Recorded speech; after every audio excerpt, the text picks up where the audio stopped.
Discussão e aprovação de atas. Tendo em vista a distribuição antecipada, coloco em discussão e votação a ata da 11ª sessão ordinária do Pleno e a ata da 3ª sessão especial do Pleno, ambas virtuais. Em discussão, não havendo quem queira discutir, declaro aprovadas as atas da 11ª sessão ordinária do Pleno e a 3ª sessão especial do Pleno.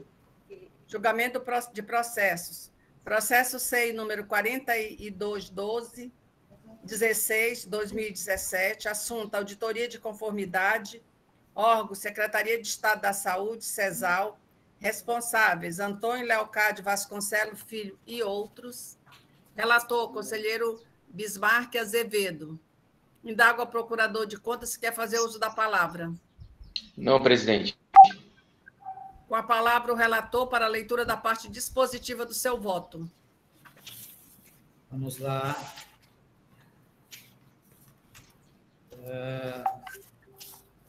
Processo SEI número 42.16/2017. Assunto: Auditoria de Conformidade, Plano Anual de Fiscalização 2014, Secretaria de Estado da Saúde.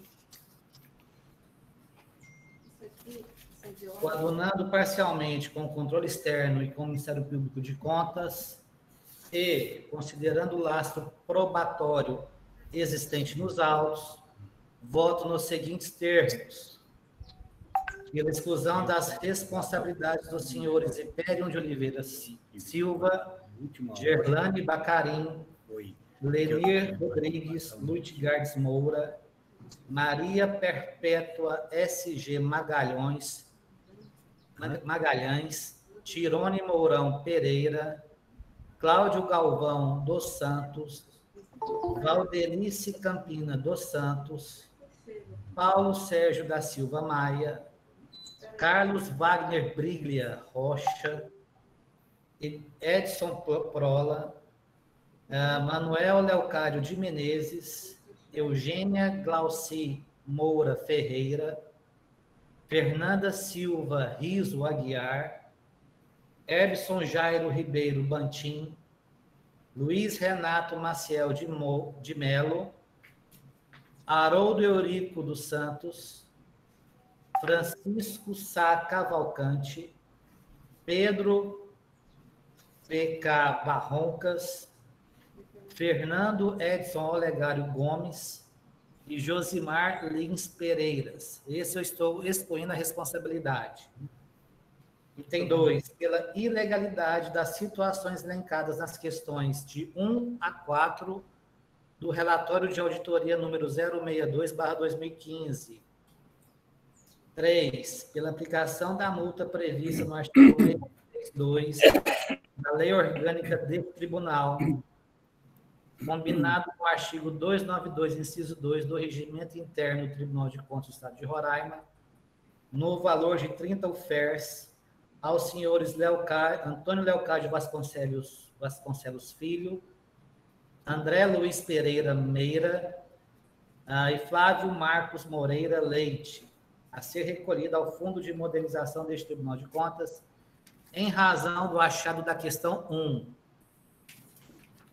pela aplicação da multa prevista no artigo 632 da Lei Orgânica do Tribunal de Contas, combinado com o artigo 292, inciso 2 do Regimento Interno deste Tribunal, no valor de 30 UFERs aos senhores Antônio Leocádio Vasconcelos Filho e Alexandre Salomão de Oliveira, a ser recolhida ao Fundo de Modernização deste Tribunal de Contas, em razão do achado da questão 2, pela devolução do valor de R$ 5.920,33, devidamente corrigido e acrescidos de juros legais, em favor do Estado de Roraima, pelos senhores e senhoras Márcia Schaffer Salvadori, Milka dos Santos Nascimento, André Luiz Pereira Meira, Lindon Johnson Rodrigues Nascimento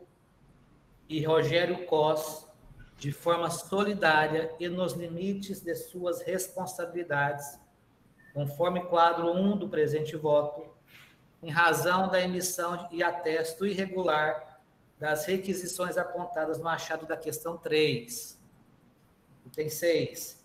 Em razão do item anterior, fixo a multa no montante equivalente a 10 UFERs à senhora Milka dos Santos Nascimento, 20 UFERs à senhora Márcia Schaffer Salvadori e 40 UFERs aos senhores André Luiz Pereira Meira, Lindon Johnson Rodrigues Nascimento e Rogério Cos, nos termos do artigo 63.3 da Lei Complementar 006/94, combinado com o artigo 292, inciso 3, do Regimento Interno deste Tribunal. Essa gradação na multa, só um apêndice aqui, é em razão do número de atestes irregulares dados. Quem deu mais, a multa foi maior. Quem atestou menos requisições, a multa foi menor. Item 7. Pela devolução do valor de R$ 13.459,20, devidamente corrigido e acrescidos de juros legais, em favor dos cofres do Estado de Roraima, pelos senhores Jair José Vogel, Antônio Rodrigues Alves de Freitas, Joel de Lima Damasceno e Mauro César Scanzerla, de forma solidária, em razão do apontado no achado da questão 3. Em razão do item anterior, fixo a multa em 100% do dano causado ao erário, em desfavor dos senhores Jair José Vogel, Antônio Rodrigues Alves de Freitas, Joel de Lima Damasceno e Mauro César Scanzerla, recolhida ao Fundo de Modernização do Tribunal, nos termos do artigo 62 da Lei Complementar 06/94.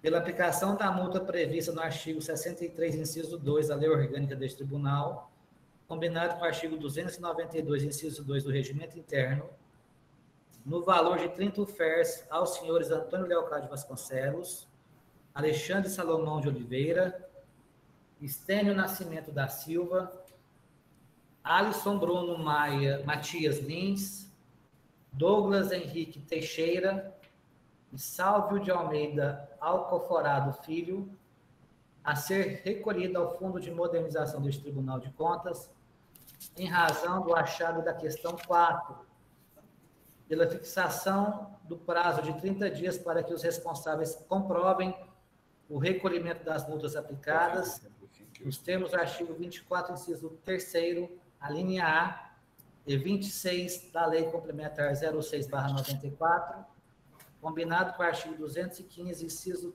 3º, a linha A do Regimento Interno deste Tribunal. Item 11. Expirado o prazo a que se refere o item anterior, sem que os responsáveis comprovem o adimplemento do débito e das multas aplicadas, que seja determinado o desconto integral ou parcelado do valor dos vencimentos, salários ou proventos dos responsáveis, observados os limites previstos na legislação pertinente, conforme preceitua o inciso 1 do artigo 29 da Lei Orgânica deste Tribunal, combinado com o inciso 1 do artigo 222 do Regimento Interno. Item 11.2. Seja autorizada, desde logo, a cobrança judicial da dívida, de acordo com o inciso 2º do artigo 29 da Lei Orgânica deste Tribunal, combinado com o inciso 2º do artigo 222, a linha B. Não, desculpa. Inciso 2 do artigo 222 e a linha B do inciso 3 do artigo 215 do Regimento Interno. 11.3. Seja providenciada a inclusão do nome dos responsáveis em cadastros de proteção ao crédito, segundo o inciso 3º do artigo 29 da Lei Orgânica deste Tribunal, combinado com o inciso 3º do artigo 22, com o artigo 222 do Regimento Interno. Item 12. Pelo encaminhamento de cópia do acórdão proferido nestes autos ao Ministério Público Estadual para as providências que entender pertinentes nos termos do artigo 207 do Regimento Interno deste Tribunal. Item 13, pela aprovação do projeto de acórdão nos termos do presente voto. Finalmente, pelo arquivamento dos presentes autos após o cumprimento das formalidades legais. É como voto, senhora presidente. Em discussão? Presidente. Sim, pois não. Presidente, peço vista dos autos. Vista concedida ao conselheiro Manuel Dantas. Só lembrando, conselheiro, que esse processo está na iminência de prescrever, né? É só para Vossa Excelência observar o prazo. Senhora presidente. Sim, pois não. Senhora presidente, só em fase de, ainda como Vossa Excelência falou, nós deveríamos uniformizar o tempo do pedido de vista. Mas já está uniformizado, presidente, o conselheiro. No nosso regimento diz que é na segunda sessão seguinte já tem que trazer o processo. Não, foi modificado esse prazo, presidente. Ah, foi? Foi. Pois é. São 6 sessões. Ah, é verdade. Foi a última alteração, né? 6 sessões, que é demais, eu acho. Ah, tá. Então tá bom. É verdade. É verdade, foi alterado mesmo. Isso. Então tá. Mas antes era nas segunda sessão seguinte, né, Dantas? Isso. Conselheiro Dantas. Era a segunda sessão seguinte. Questão de ordem, senhor presidente. Na última alteração do regimento, né? Houve essa mudança aí. Questão de ordem, senhor presidente. Já foi instruído aí por Vossa Excelência a questão para que o nobre conselheiro Dantas devolva o processo antes da prescrição. Foi levantado pelo conselheiro Neto a questão do prazo, enfim. É importante atentarmos, mesmo que nós tenhamos aí 6 sessões, para que nós atentarmos quanto à questão da prescrição, né? A gente não trazer esse processo devolvido à pauta após a prescrição. E pode acontecer, né? Se a gente não estiver bem atento mesmo a esses prazos, pode acontecer. Então, é importante que a gente sempre atente, quando do pedido de vistas, a questão da prescrição. Porque esse em especial, se passar 6 semanas, acredito que prescreve. Okay. Ele, na verdade, eu recebi ele no início desse ano, já com prazo apertado para prescrever. Ele, segundo meus cálculos, ele prescreve 3 de agosto. Está próximo, é verdade. Ok. Segundo o meu, já está prescrito. Quando retornar à vista, né, esse assunto volta à pauta para discussão, né? Apreciação, o item 3 da pauta é uma apreciação de uma nota técnica sobre a lei de abuso de autoridade. Na sessão passada, foi apresentada uma minuta e colocada à disposição dos colegas, quem quisesse fazer alguma alteração, mas não chegou nenhuma alteração, não chegaram nenhuma alteração. Então, eu gostaria de apresentar a nota técnica para que os conselheiros aprovem ou não a nota técnica. Nós sabemos que a lei de abuso de autoridade ela atinge também aos conselheiros e aos auditores de controle externo. Então, assim, é importante que a gente dê uma atenção especial para essa lei, né? Eu pedi para a consultoria jurídica elencar os pontos que tinham implicação direta com o nosso trabalho aqui no Tribunal de Contas, e está materializado nesse documento. Eu coloco em apreciação a nota técnica do processo 1617/2020. Conselheiro Bismarck. Presidente? Sim, pois não, conselheiro Dantas. Eu passei dei uma olhada, digamos assim, panorâmica nesse processo e vi lá, tem uma opinião da comissão. No primeiro momento foi projetada uma resolução para a regulamentação da lei, né? Não, E, ninguém propôs, não, resolução. Foi uma mas nota técnica não, mas só. tem um parecer dentro do processo dizendo que não caberia ao Isso, tribunal fazer nenhuma resolução, porque o tribunal não é competente para regulamentar uma lei federal. exato. Isso está dito lá dentro do processo da Claro, comissão. verdade. E, em sendo assim, se o tribunal não pode regulamentar por resolução, ou seja, não pode normatizar, com toda a vênia, não vejo sentido na nota técnica. Que ela não tem efeito cogente, ela não pode obrigar ninguém a fazer ou deixar de fazer nada. Por outro lado, eu fui ver a lei de abuso da autoridade, ela trata essencialmente de matéria penal. São crimes que a lei está regulando agora, novos crimes de abuso de autoridade. Aí, bom, veja só, aquele que se sentiu ofendido pelo abuso de autoridade de qualquer agente, ele vai procurar a via judicial, jamais ele vai procurar demandar perante o Tribunal de Contas. E o Tribunal de Contas, por sua vez, não tem jurisdição nem legitimidade para apreciar nada sobre abuso de autoridade. De sorte que, com todo respeito, eu não sei qual é o alcance dessa nota técnica, para mim, ela não tem sentido, com toda a vênia. Conselheiro, só justificando, a nota técnica ela não tem realmente valor com a gente, não. E ela nem tem a preocupação da presidência não foi de que realmente ela tivesse essa conotação com a gente.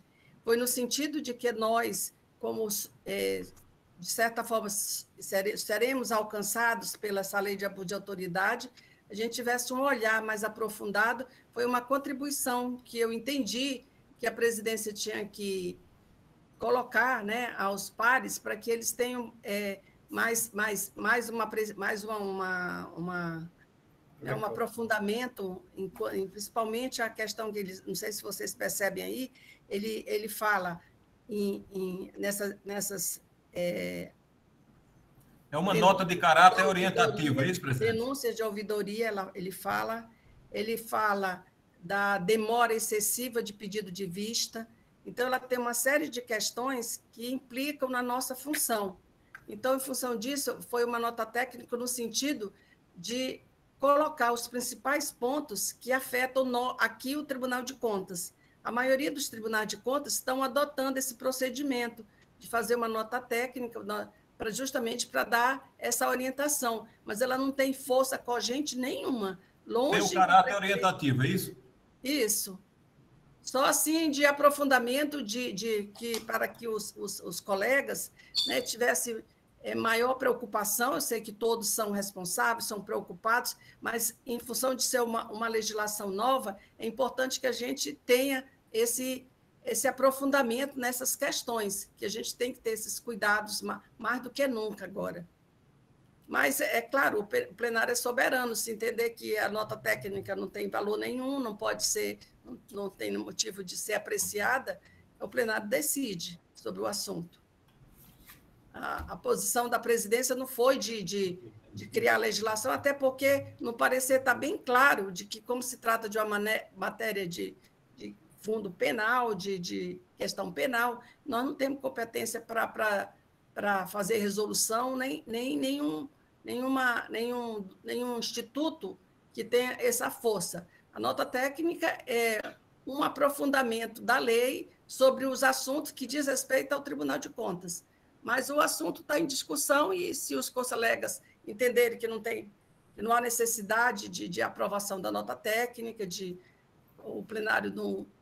A gente foi só um interesse nosso em querer aprofundar esses pontos que diz respeito à nossa atuação. Ok? Está em discussão? Porque, no que tange a nossa atuação, conselheiros e controle externo, e até mesmo na via administrativa, nós já temos as nossas leis internas que regulam essas condutas. E o abuso porventura cometido por algum agente do Tribunal de Contas, ele será demandado pelo ofendido na via judicial. Eu não sei o que a nota técnica vai regular para nós. Sinceramente, sem querer polemizar, claro, eu vou pela que a maioria decidir. É só uma questão muito, assim, da minha visão sobre a questão. Em discussão, presidente? Pois não.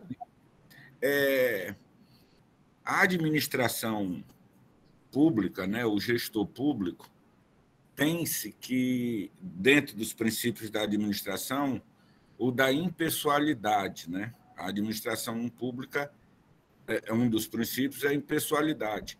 Mas cada gestor público deixa na sua gestão aspectos próprios do seu entendimento, da sua visão de administração pública.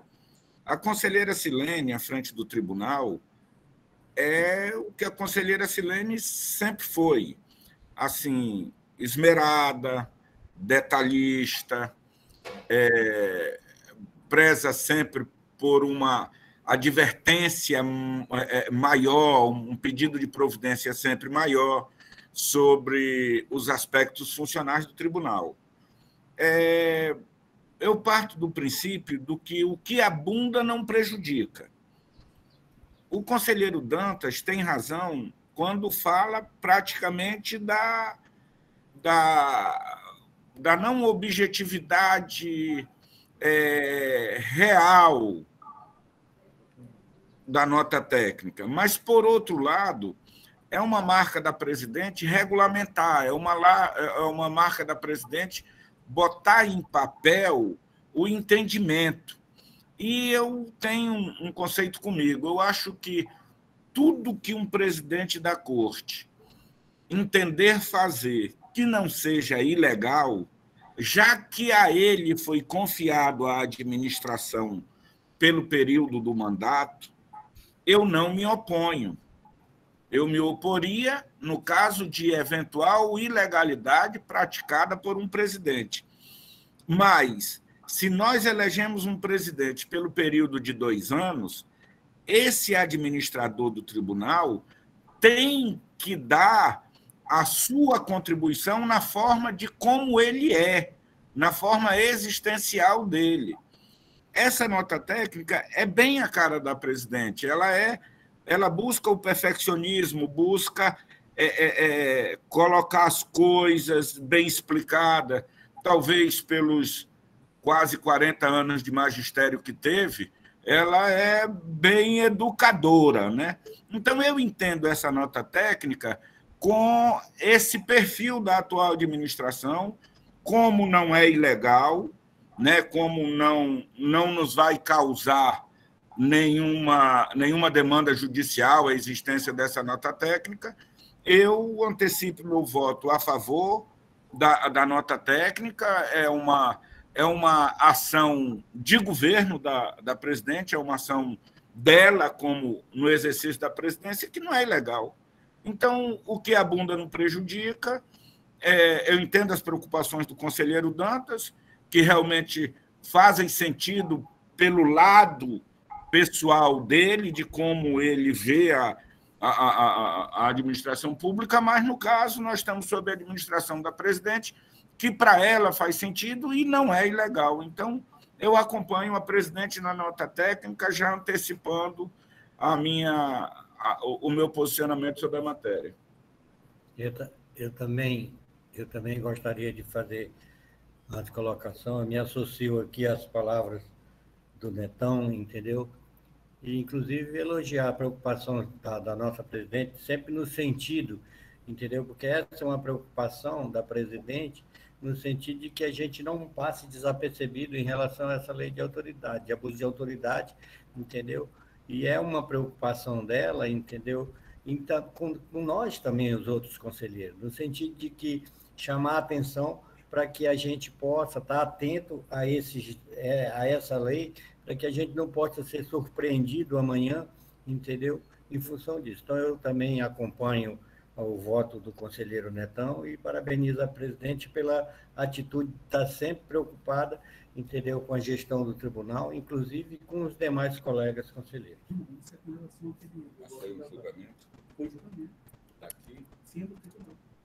Conselheiro Bismarck. Não, nada a discutir, conselheira Silene. A não ser ressaltar mesmo o caráter pedagógico da nota técnica, né? Esmiuçando aqui alguns entendimentos sobre os tipos penais, né? Que veio com a nova legislação, alguns tipos manifestamente abertos, que é ponto de crítica, tanto particular meu, quanto de vários outros doutrinadores, né? Tipo penal aberto não existe, assim, é exceção, e aqui nessa lei ela tem esse problema, e em razão disso até vejo com até um valor maior ainda dessa nota técnica, no sentido pedagógico dela, né? Ao tentar colocar alguma luz numa lei que traz muitas dúvidas, inclusive principalmente na aplicação dela, como é que ela vai ser aplicada. Só o futuro irá nos dizer. Então, nesse sentido, não vejo também nenhum problema, apenas eu acho que ela acrescenta aí mais alguma luz, né, nessa lei aí tão criticada. Falta o conselheiro Brito se manifestar, né, conselheiro Brito? Senhora presidente, eu louvo a atitude de Vossa Excelência, tendo em vista o caráter pedagógico, né, orientativo da nota técnica, entendendo também as colocações do nobre colega Dantas, apesar de não ter uma força normativa, a nota técnica deixa claro que nós temos que atentar de forma muito clara para a nova legislação. Essa legislação é importante que nós tenhamos um aprofundamento maior, e essa nota técnica é um excesso de zelo que é a marca de Vossa Excelência, como disse o conselheiro Neto. É importante que todos nós tenhamos essa preocupação. A nota técnica é muito bem-vinda e adianta até o meu voto pela nota técnica. Então, diante da posição dos colegas, declara aprovada a nota técnica a maioria dos presentes. O voto divergente do conselheiro Dantas. Comunicações. Conselheiro Bismarck. Nada a comunicar, senhora presidente. Conselheiro Brito. Nada a comunicar, senhora presidente. Conselheiro Célio. É só registrar, entendeu, mais um recorde ontem de óbitos em função da Covid, 12 óbitos aqui em Boa Vista, que é um índice ainda muito alto para uma cidade com a população que nós temos. Então, eu só queria lamentar, entendeu, que ainda que nós estivéssemos com um número tão alto de óbito diário, então houve uma leve queda e agora houve um recrudescimento do número de mortos, entendeu? E que a gente torce para que essa curva venha a ser descendente o mais rápido possível, para que a gente possa preservar mais vida no nosso estado. É só essa. Conselheiro Netão. Falta o seu microfone, conselheiro. Sem nada, Excelência. Conselheiro Dantas. Comunicação. Nada a comunicar, presidente. Nada a comunicar, presidente. Bom, da presidência só eu quero registrar nos anais da casa, né, que foi aprovada na Câmara ontem a lei do Fundeb por uma maioria expressiva, né, de 499 a 7 no primeiro turno e 492 a 6 no primeiro turno, a lei do Fundeb de caráter agora permanente, e a contribuição da União, que era de 10, vai ser gradativa a partir do próximo ano de 2021, já vai ser 12%, e a cada 2 anos, a cada ano, ela acresce mais 2%. Como se trata de uma PEC, que ainda vai passar pelo Senado, mas, de qualquer forma, é um registro, né, em favor da educação, que eu louvo esse posicionamento do parlamento. Nada mais havendo a tratar, são exatamente as 9h31, declaro encerrada a presente sessão.